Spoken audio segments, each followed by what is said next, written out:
In the eyes of this court, then, a positive test does not correspond to a COVID case.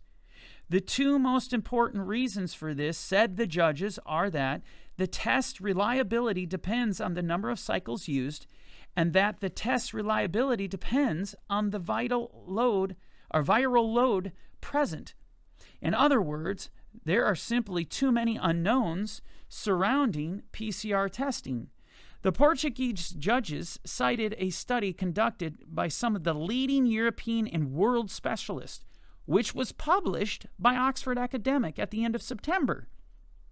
It showed that if someone tested positive for COVID at a cycle threshold of 35 or higher, the chances of that person actually being infected is less than 3%, and that the probability of receiving a false positive is 97% or higher. In other words, you really can't even trust 3% of these tests taken. It doesn't even have a 3% reliability.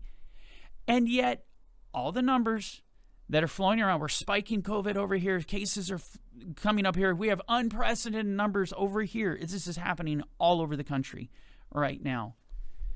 And here, in a case that has actually been determined lawfully in a court of law, we now have this. But do you think you're going to read this headline anywhere? Do you think CNN is going to cover this? Do you think MSNBC, ABC, CBS, well, whoever else, do you think this is going to cover it? Absolutely not.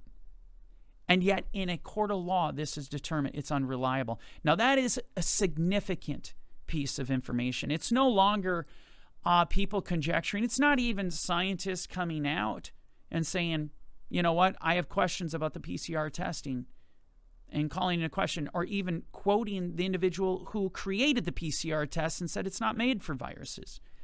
But now we have it being established in a court of law.